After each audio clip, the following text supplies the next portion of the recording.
PhillipCapital's Experts Talk. My name is Lin Sin from Phillips Equities Research. Today, we are privileged to have Mr. Sanjiv Duggal, Head of ASEAN and Indian Equities from HSBC Global Asset Management, to share with us his insights on the Asian equity markets and how should investors position themselves amid global stock market turmoil.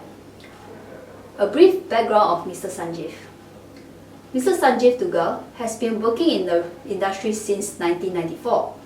Mr. Sanjiv joined HSBC in 1996 and is responsible for the management of Indian equities. Mr. Sanjiv is the head of ASEAN Equities and has a supervisory role on Indian equities. With over 19 years of investment experience, Mr. Sanjiv has been involved in running the flagship HSBC GIF Indian Equity Fund since he joined. Prior to joining HSBC, Mr. Sanjiv worked for the Hill Samuel Group, where he spent nearly 5 years initially in the internal audit and latterly as an emerging markets fund manager. Mr. Sanjiv is a chartered accountant. Thank you, Mr. Sanjiv, for taking time to attend this interview with us. We see a global market meltdown recently, and the persistent weakness in the Chinese economy allegedly is the trigger to it. What is the risk with China and the contagion risk to the rest of the region or even the world? I think it's very timely doing the interview because Yes. markets have corrected very sharply. So people are looking for particular reasons. So what we do is we look, one, at the valuations of the market, the Asian markets, and pretty much you're at almost the lowest level we've been at when you look at something called price to book. So it's on a par with the levels we got to during the global financial crisis. It's on a par with the SARS scare. So if you ask people, does it feel like the global financial crisis or does it feel like SARS, where there's a lot more panic around? It doesn't feel like that. But the valuations have come down to the same level. I think Asian markets are trading at about 1.2 price to book. The only time they've been cheaper was during the Asian financial crisis, back in 97, 98. But I think the Asian economies are a lot stronger. When you look at foreign currency reserves, current account balances, fiscal balances, Asia's a lot stronger. So recently, I guess there are a couple of reasons for the downturn in the market. I think one is China. So some of the data coming out of China has been disappointing. And I think the recent move by the central bank to adjust the currency caught the market by surprise. And that had a knock-on impact on other markets as well, or other currencies. And typically the way these things work is, sentiment gets bad and everyone talks about the same negative news. And I guess you see this correction. But through the correction, it gives a good opportunity in our view, given that we're at global financial crisis levels and SARS levels, to start dipping your toe in the water, start buying Asian equities. So based on your comments, am I right to assume that it is actually a right time to enter the market now? Sure. So it's always difficult when markets go down and you open your newspaper or switch on the television and you see all negative news. It's always difficult to buy. But risk reward is very favorable. So sometimes in these times, if you put a bit of money in, you could be rewarded quite well. So if you go back a couple of years, 2013, you had these taper tantrums. So people are worried again about the US central bank raising interest rates. The markets corrected. Markets like India, Indonesia, Thailand, Korea, a few other markets corrected in Asia and in the rest of the world. And if you look back at the 2 years, the rebound was very sharp. Markets went up very strongly after that. So you look at Indonesia, I think it went up 30-40% in US dollar terms. India went up 80% post the low, and similarly the other markets. So typically in times of crisis, given that we think it's not really a crisis, so to speak, valuations are in your favor. The market's the cheapest it's been, barring the Asian financial crisis. So it's a good time to dip your toe in the water, start buying. It's difficult, but that's the best time to do it. A number of Asian economies benefited from the tailwind of falling oil prices, in particular India, Indonesia and Malaysia, who took the opportunity to remove subsidy in order to improve their fiscal position and provide scope for more public spending. Oil prices has recently hit fresh 6-year lows on concerns about a slowdown in Chinese demand and growing crude oil supplies in the US. From the macro standpoint, what is your view on the recent oil price crash? So I think falling oil prices are great news for Asia. So Asia is the biggest importer of crude oil. The only country which gets impacted is Malaysia, because that's the only net exporter of oil in the region. But for the rest of Asia, it's really good news. So oil, as you're saying, at a 6-year low, it's very good news for Asia. It's helped a lot of economies, as you mentioned, to reduce their subsidy burden, so to help their fiscal deficit. So as you mentioned, places like India have a lot more capacity now to spend on investment, on infrastructure. The government can spend more money. So that's a good news. And part of the, I guess, reason for oil is partly political issues. I suppose supply of US shale oil and gas, that's had an impact. And partly lower economic growth, so lower demand for oil. But for Asia, it's really good news. So it adds to the point that inflation's coming down, oil prices are low, economies are stronger, current account balances are better. So again, it means risk reward is favorable. So it is a good opportunity to invest in Asian markets. Notwithstanding the cheap oil prices, big global demand coupled with low commodity prices have weighed on this export-reliant region. Do you think that we are in a cyclical or structural slowdown? So I think it's more of a cyclical slowdown in our view, rather than structural. So you've seen some, as the economies have slowed down, some of the economic data has been disappointing out of China and other countries in the region. But we think it's more cyclical, and that Asian exports should recover over time.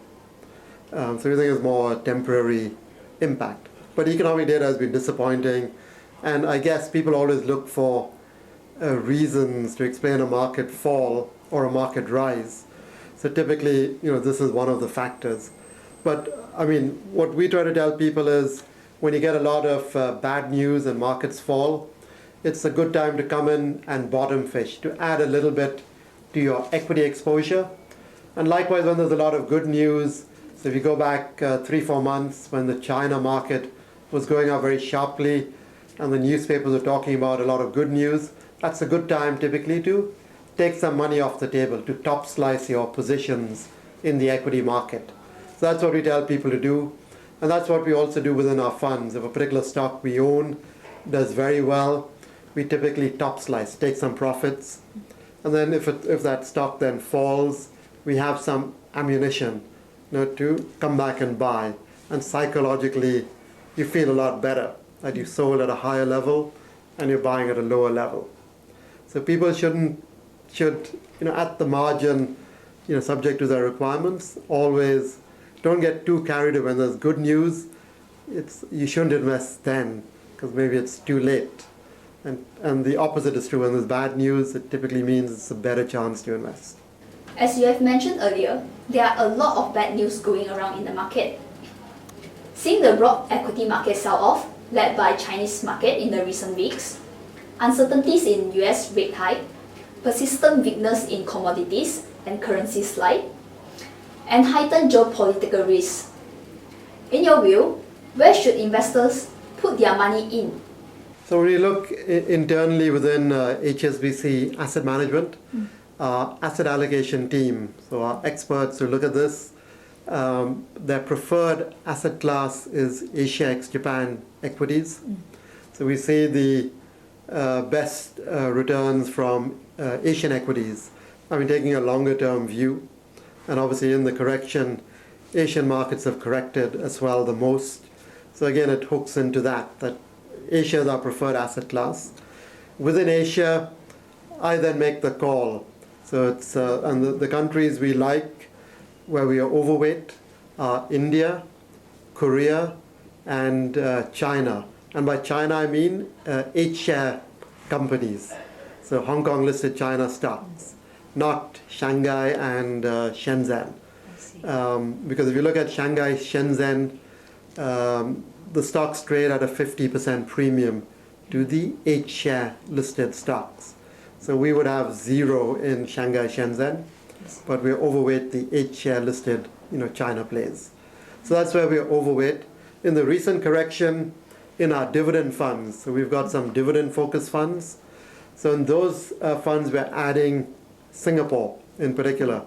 So we find some attractive plays in Singapore as particular stocks have corrected on the back of the concerns you mentioned, currency issues, economic data, geopolitical concerns, etc., that have affected the markets, and obviously concerns about the US Fed normalization. So Singapore is something we've added to, and we've also started to look closely at Malaysia. So Malaysia is one of the worst performing markets. The currency has fallen extremely sharply, and the market has also fallen. So we think that there are some good companies which you can now get at very attractive valuations. So again, we've done our work, so we're coming in and we started adding to good quality Malaysian companies, which are now available at very attractive prices. So we're trying to be disciplined, and obviously sometimes it's hard, but we think there's some decent value in some of the Malaysian stocks. So we're underweight, but we're adding to Malaysia. What is compelling about the region at the moment amid this challenging backdrop? So the reason, just to summarize why we're positive about the Asian region. So firstly, valuations. So in this correction, you're getting the market at the cheapest level, barring the Asian financial crisis. So going back over the last close to 18 years, 20 years. So the cheapest, in a long time frame. You're, as I mentioned earlier, at SARS equivalent levels when there was a lot of panic, or the global financial crisis when there was a lot of panic as well in the market. So you're getting at the price is at the right level. It's like a sale effectively. So that's one point. 2, the economic data has been disappointing, but obviously economies go up and down. It can't really go in a straight line. So economic data is mixed, but the Asian economies have been strengthening over time. So compared to, 97, pretty much all the economies are in a stronger position. Better current account balances, higher foreign currency reserves, lower debt, and so on and so forth. So stronger economies with better credit ratings by the sovereign rating agencies. So economic situation is strong, relatively strong. And you got valuation at attractive points. So that's, I guess, the 2 key reasons to look at Asia. If you take the US Fed, so looking at macro, people have been talking about the US Fed raising rates or normalizing interest rates. And the reason why they need to do it is obviously they cut rates very sharply as the US economy went through a crisis, which was a global financial crisis. So now, if the economy is doing well, if they hike rates, it's evidence that the economy is strong. So that's why they would hike rates. So hiking rates is good news. And partly the uncertainty, what the markets don't like is, they've been talking about, or people have been talking about them normalizing rates, but each time it gets postponed. So it always remains an uncertainty. To a certain extent, it's better if it happens, and at least it's out of the way, and people can then move on to a certain extent, because it just creates that uncertainty. Could you also share with us the macro outlook for the region and what are the key risks that investors should keep an eye on? Sure. So I think the risks, I guess the main concern people have is China to a certain extent. That's the second largest economy in the world. So again, the different scenarios. What if China has a hard landing? What if the situation does not pan out the way the government wants it to? But you've seen Europe and the US go through, have problems, and you've seen a lot of these countries loosening monetary policy, so injecting a lot of money into the system, cutting interest rates. So China is moving down that path, and in theory China could do a lot more. They can cut rates a lot more, they can inject more money in, which you've seen other big economies do to resolve this issue. And now, as you mentioned, we come to the point where the US economy is stronger and they're considering hiking interest rates. But that's a risk. And I guess that's the main risk right now that people are looking at.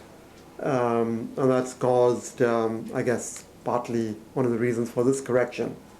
In terms of macroeconomic outlook for the region, overall it remains, Asia is relatively strong, but recent data has been weak. We think it's maybe more of a cyclical issue. It could stay a little bit disappointing for a bit longer. So it's always hard to predict. But overall, when you compare Asia to other regions, Asia is one of the stronger economies, and the valuations amongst the lowest. So again, there's a bit of a disconnect. The good thing again about Asia is you get a nice mix, a nice balance. So you've got developed economies in Asia, or Asia Pacific, ex-Japan. So you've got Australia, New Zealand, Singapore, Hong Kong, which are developed economies. Then you've got near developed economies, Korea and Taiwan. And then you've got the emerging economies, so the Chinas, Indias, Indonesias, etc. So you've got a nice mix between within Asia. I think what's happening in my view is people talk about developed versus emerging. And I think Asia gets clubbed with emerging. And whereas Asia is emerging plus developed. And it's pretty strong in terms of economic fundamentals. Thank you, Mr. Sanjiv, for sharing your insights with us here today. For more information on unit trust, please log on to www.eunittrust.com.sg or talk to us at any Phillips Securities branches. Thank you.